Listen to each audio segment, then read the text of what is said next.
Every story has its moment. Mine comes at 1,000 subscribers. Subscribe and be here when the story is finally told. The incident begins in the final phase of the winter campaign in the Ardennes, at a time when both Allied and German forces are operating under exhaustion, incomplete information, and overlapping chains of command. Snow covers secondary roads and tree lines, reducing visibility and distorting distances. Road signs are missing or damaged, and maps carried by both sides reflect terrain conditions that no longer match reality after weeks of shelling, hastily cut supply routes, and abandoned villages. The American officer at the center of the case is a mid-level staff officer assigned to liaison and coordination duties rather than frontline combat command. He has already served through earlier European operations and is accustomed to moving between units under unstable conditions, carrying written orders, unit overlays, and radio codes that are often outdated by the time they are issued. His responsibility at this stage of the war is practical and procedural: confirm positions, verify unit boundaries, and maintain continuity during withdrawals and advances that rarely unfold as planned. He understands that his value lies not in fighting, but in clarity, and that clarity is increasingly difficult to achieve. On the night of his capture, he is traveling with limited escort after a delayed handoff between units caused by conflicting movement orders. Communications have failed intermittently throughout the evening, and attempts to verify friendly lines are complicated by radio congestion and damaged relay points.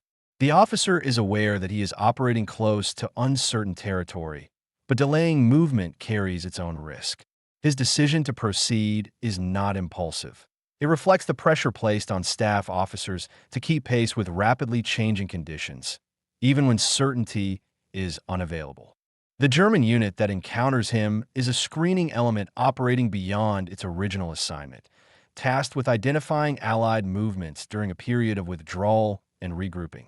The soldiers are under orders to secure information where possible, but avoid unnecessary engagement. Their command structure is strained, with senior officers displaced or reassigned, leaving junior leaders to interpret standing directives without real-time oversight. The German non-commissioned officer in charge has several years of service behind him, including earlier campaigns that relied heavily on rigid procedure. His immediate responsibility is to determine whether the man he has intercepted represents a threat, an opportunity, or a liability that must be processed quickly. The capture itself is controlled and uneventful. There is no exchange of fire. The American officer identifies himself according to convention, withholding operational detail as required, while the German unit secures his documents and equipment. Both sides are aware that mistakes at this stage, misidentification, unnecessary force, or delay, can have consequences beyond the individuals involved. The American officer experiences a measured awareness of risk rather than panic. He understands that capture does not automatically imply execution, but it does remove control over time and outcome. Initial assessment by the German unit relies on incomplete recognition materials and assumptions shaped by recent encounters. The officer's rank insignia and carried papers suggest a level of access that the unit believes may still be operationally relevant. This interpretation is logged without verification, setting the foundation for later errors. The German non-commissioned officer notes the prisoner's composure and lack of visible fear, interpreting it as either training or concealment, rather than as professional acceptance of circumstance. The opening phase of the investigation begins not as a formal inquiry, but as a series of routine decisions made under pressure: how to classify the prisoner, where to transfer him, and whether his capture warrants immediate reporting up a fragmented chain of command. On the surface, procedures are followed correctly. Beneath that surface, uncertainty accumulates about authority, accuracy, and relevance, creating a situation in which small assumptions carry disproportionate weight. At this stage, no conclusions are drawn, no accusations made, and no outcomes determined. The importance of the case lies in its potential rather than its facts. Both sides move forward believing they're acting within professional limits, unaware that the initial classification error will shape every subsequent decision. The tension remains contained, procedural, and unresolved, embedded in routine actions that appear controlled while quietly narrowing the margin for correction. The prisoner is moved before dawn, escorted along a narrow road cut through snow and churned mud, toward a commandeered farmhouse that serves as a temporary command post. The building shows signs of recent occupation. Blackout curtains nailed hastily over windows, maps pinned directly into wooden walls, radios resting on tables beside empty mugs and scattered documents. The environment is functional rather than threatening, shaped by necessity rather than intent. Guards rotate quietly, conserving energy and ammunition, aware that their position may not hold by nightfall. The German non-commissioned officer assigned to conduct the questioning has been awake for more than 30 hours. His background is not intelligence work, but field coordination and security, roles that have blurred as the front has fractured. He operates under written directives issued weeks earlier, orders that assume intact communications and stable command authority, conditions that no longer exist. His immediate objective is simple: determine whether the prisoner possesses actionable information that could delay Allied movement or clarify enemy intent during a period of withdrawal. Failure to act decisively could expose his unit to encirclement. Acting without confirmation risks overstepping authority. The American officer is searched again and seated at a wooden table. His hands are not bound, a decision reflecting both convention and practicality. The German believes restraint will yield clearer observation. The officer notes this detail immediately, recognizing it as an indication that his captor is still operating within procedural boundaries.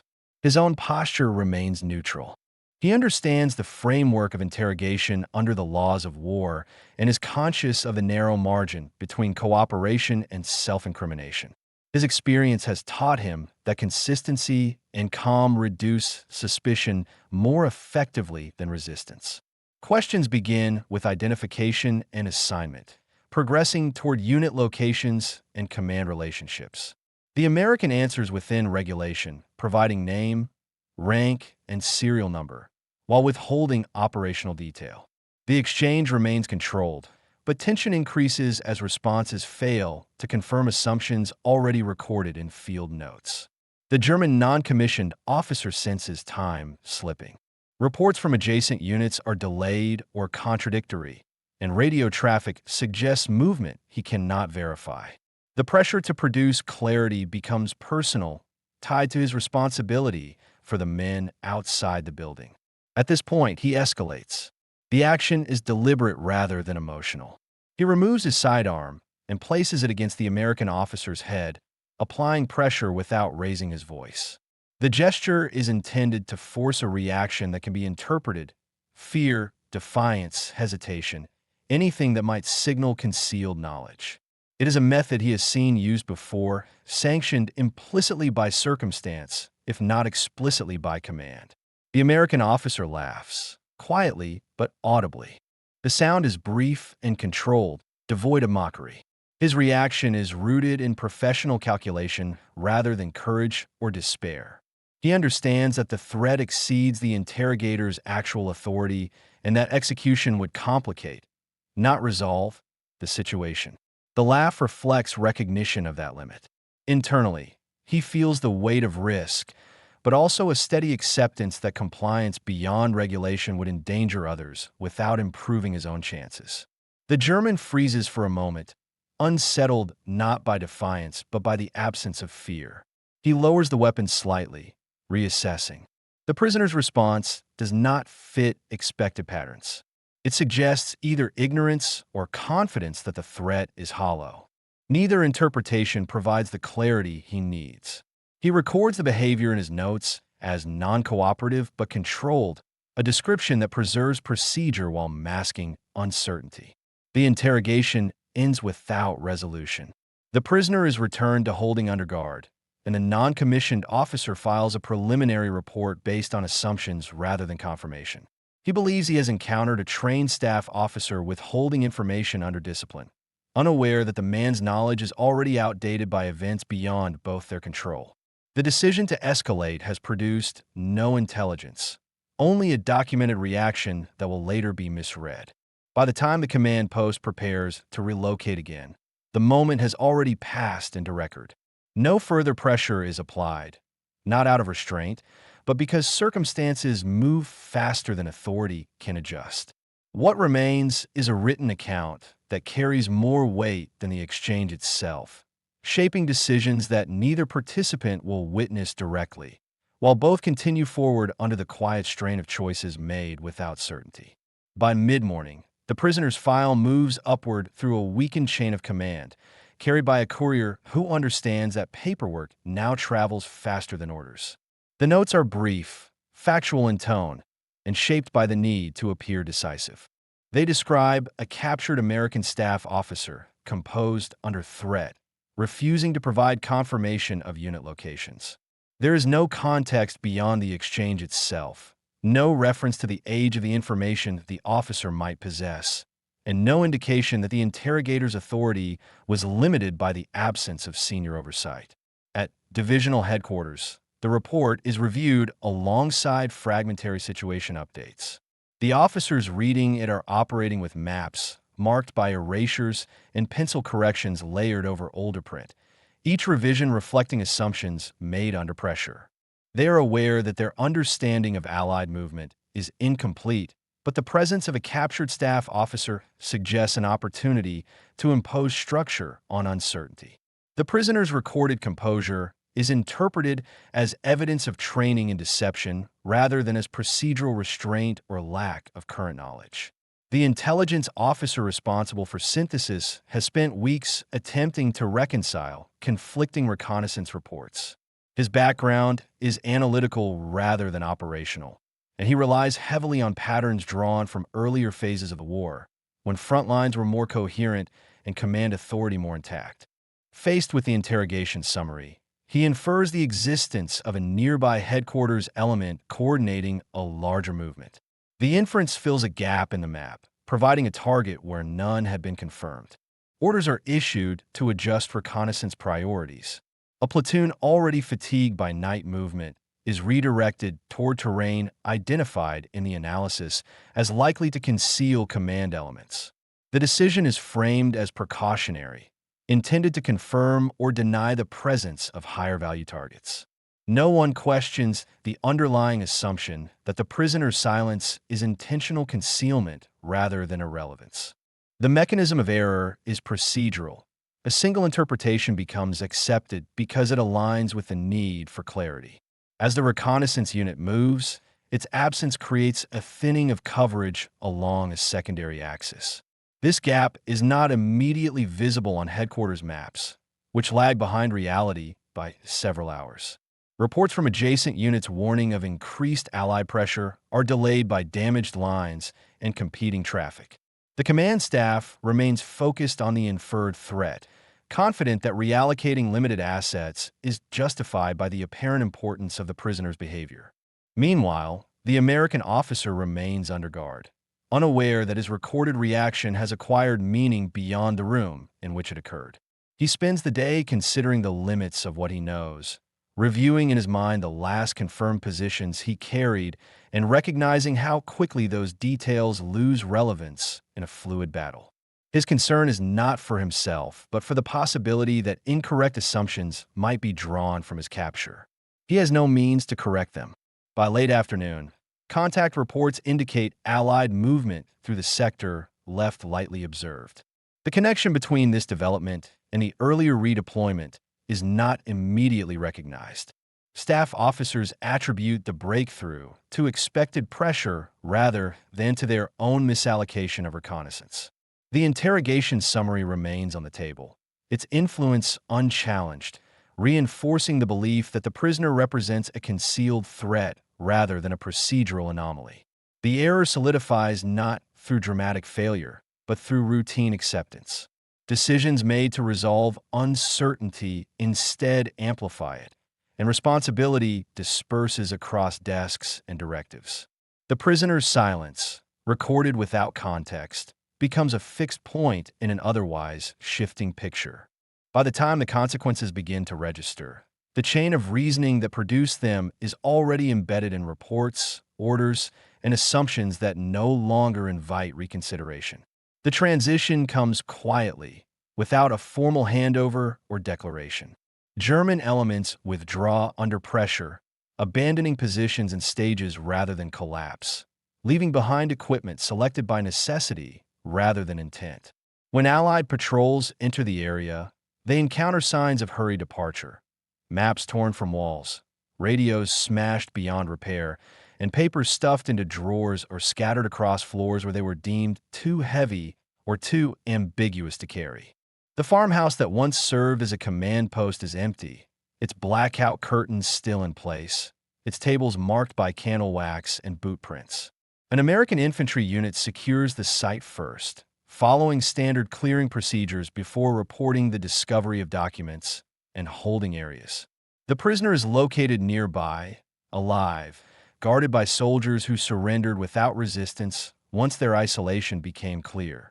He identifies himself immediately and is separated from enemy personnel. His condition is noted as stable. No injuries are recorded.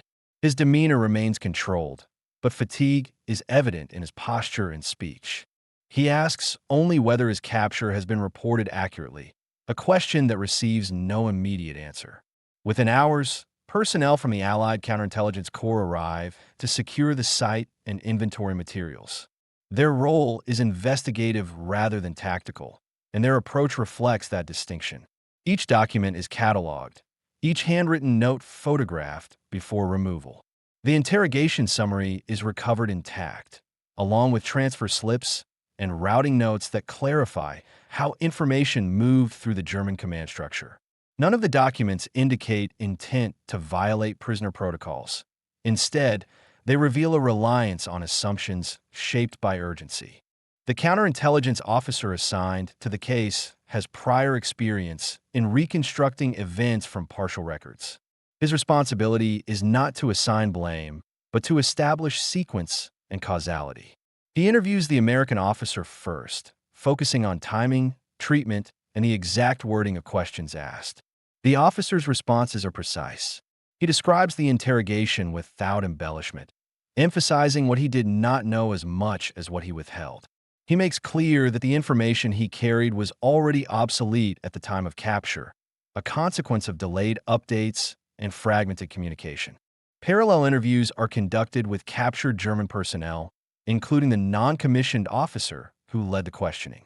His testimony aligns with the recovered notes. He describes acting under standing orders, aware that his authority was limited but believing delay posed greater risk than escalation. He expresses neither hostility nor regret, framing his decisions as procedural responses to uncertainty. His account confirms that no further interrogation followed the recorded incident, and that the prisoner was retained primarily because higher command had not issued guidance.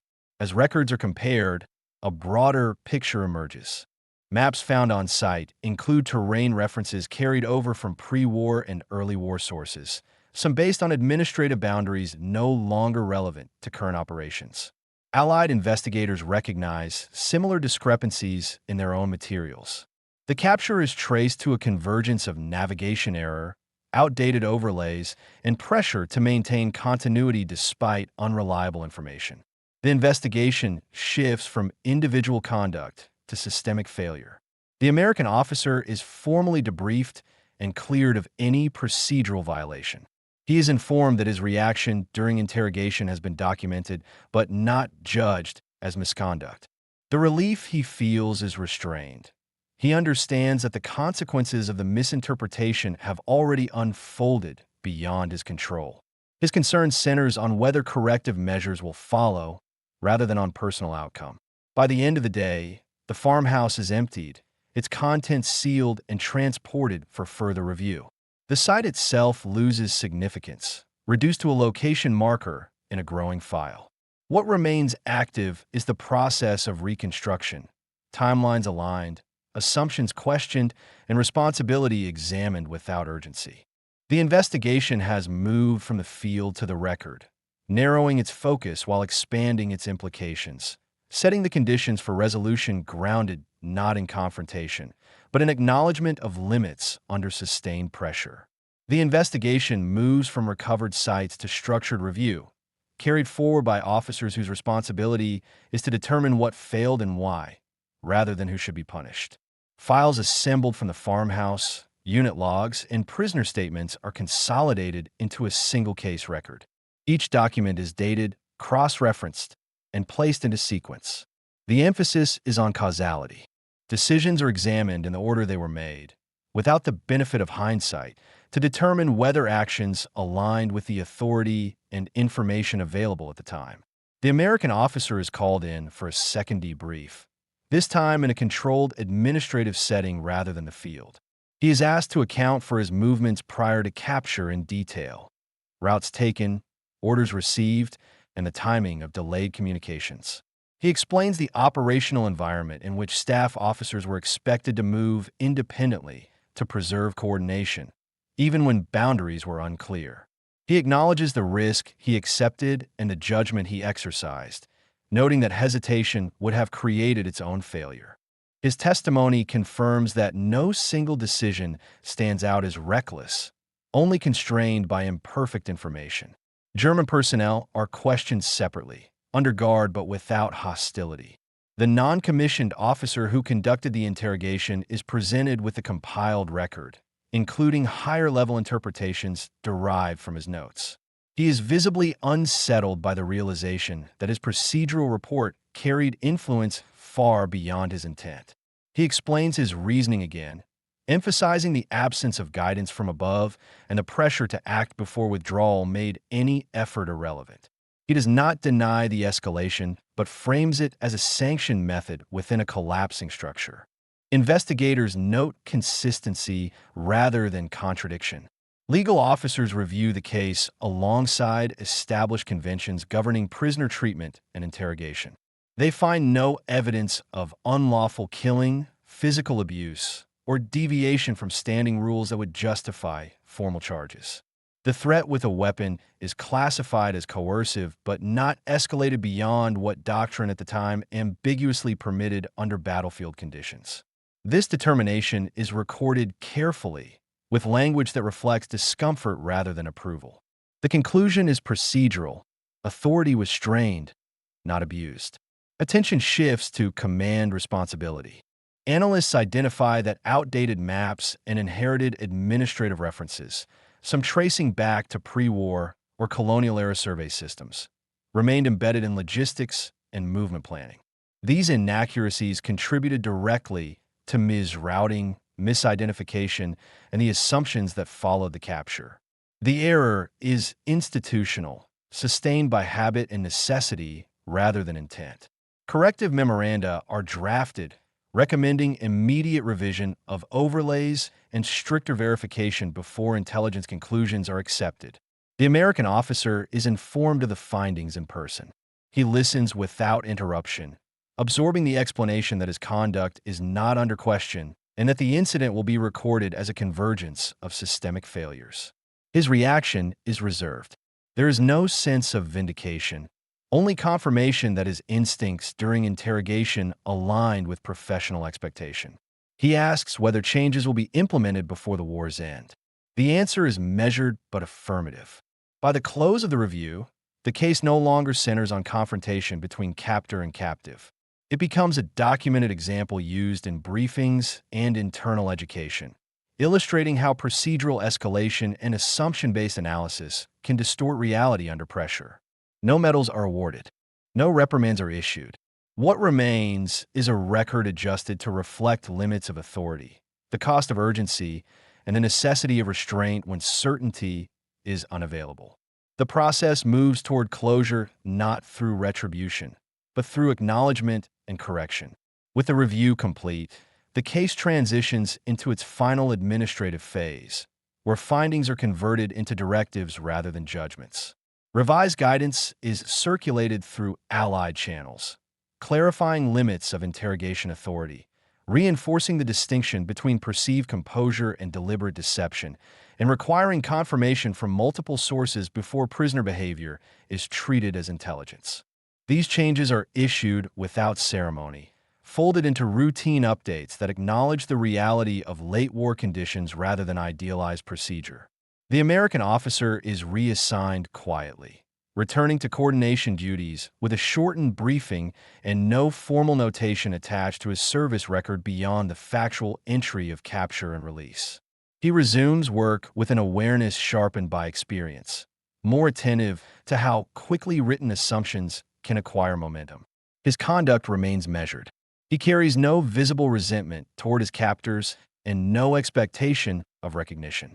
The weight he retains is practical, a heightened sense of responsibility for how information is framed, recorded, and passed forward.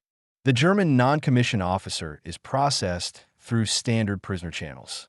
His file includes the interrogation summary and subsequent analysis, annotated to reflect that his actions were assessed within the limits of collapsing authority. He is not singled out for punishment, nor is he commended. In later debriefs, he is described as methodical, strained, and operating under directives that no longer match conditions on the ground. The record leaves him where the war has placed many others, accountable within a system, but not isolated as its cause. Intelligence staff incorporate the case into internal instruction, using it to demonstrate how procedural escalation can distort interpretation when time pressure replaces verification. The emphasis is placed on restraint, context, and the recognition that silence may reflect irrelevance as often as resistance. Maps are updated, overlays corrected, and legacy references removed where possible. These adjustments are incremental, but they address the specific failures that converged in the incident. As the European campaign draws toward its end, the case loses immediacy.